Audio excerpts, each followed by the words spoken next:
Hi everyone, my name is Chido and I'm here in obedience to give a testimony on what God has done in my life. In 2020, 6 years ago, I was diagnosed with polycystic ovary syndrome, which, if you don't know what that is a hormonal imbalance that typically happens with women. And what that caused for me were things like migraines, I would have really bad acne, I had lots of weight gain, and in general, it just affected my emotions and my moods.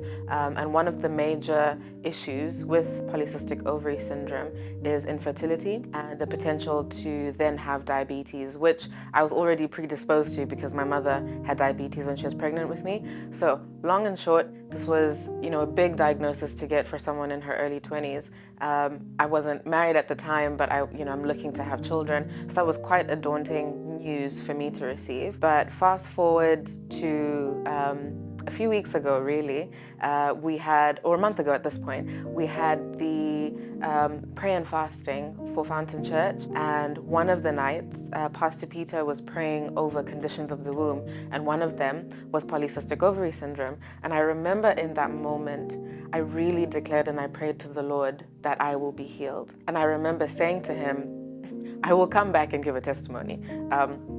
I said it half in jest, but I also knew the power and the goodness of God and how faithful He is. I've obviously been praying about this for years, but one of the things I held on to was God can do it anytime. So in that moment, I prayed, I declared in faith, but also knowing that if He doesn't do it, He's still a good God. So fast forward to a few weeks after that, and I had an ultrasound for something else. And during the ultrasound, the radiologist turns to me and she said, "You've told me you have confirmed polycystic ovary syndrome. Are you sure?" And I said yes. And she asked me how that had happened. I told her there was an ultrasound, they had confirmed through blood tests. And she looked at me puzzled, which is at the point I realized I think something's up. She then said to me, "I don't see any evidence of polycystic ovaries," to which I was shocked. My husband was in the room and he was shocked as well. I said, "Sorry, could you come again, please?"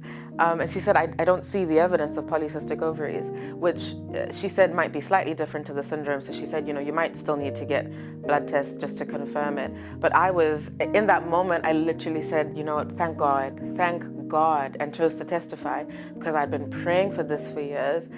Lord knows the history in my family with hormonal issues and just fibroids and polycystic ovary syndrome in general. So I was really declaring, not just for myself, but to break this generationally, for my children, for my great-grandchildren, my grandchildren, everyone involved.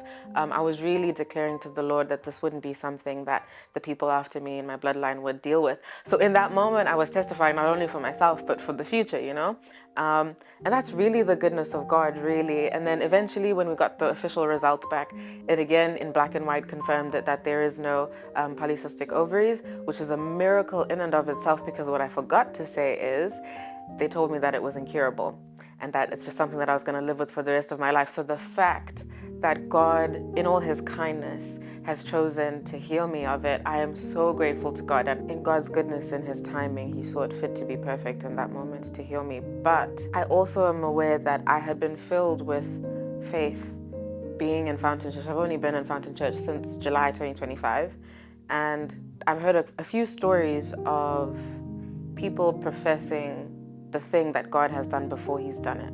And in particular, I think it was Pastor Peter that gave the story of another pastor who, actually there's two instances, but one was a pastor who had no furniture and had moved already, and then, had been praying and declaring, and then eventually come closer to the time and already, testified of the furniture, and then the furniture came, time thing. And I was like, oh my gosh, that's amazing. And then again, a similar moment, but it was to do with food in the fridge and declaring the evidence of the thing that they had hoped for. And so I'd obviously done that before, but I think what was different was I had heard specific stories about declaring the thing before it had occurred, and I grasped onto that. And actually it's funny because one of the things that the Lord has been teaching me about for the last 18 months is really faith and His goodness and placing Him at the center. So I think in all the goodness of His timing, He saw it fit for me to not only hear these stories, but for Him to reveal teachings from the beginning of last year all the way up until now about His goodness. And I think He's just tied it in a very pretty bow.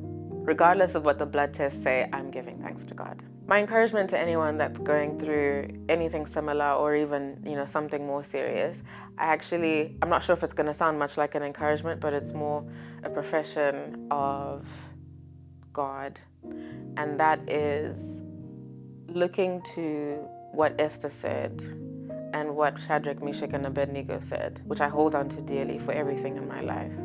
And it's essentially, God, if you do it, that's okay. But if you don't do it, that's also okay. And I think reaching that place of contentment that is described in Philippians 4:13 is ultimately what has given me and stabilized me in a place of peace, that I'm expectant in faith and yet holding on to the reality that even if God doesn't do it, that He is still good. And that although I'm hoping and praying for my healing and for the healing of others, God in all His goodness sees it fit to decide when and whatever He chooses to do. But in that, I can still have faith and hope in Him, in Christ. And really, I think that's the important thing, is to make sure that our hope is prioritized in Christ, but be in a position of contentment. And that can only come from a place of peace that is substantiated by Christ Himself.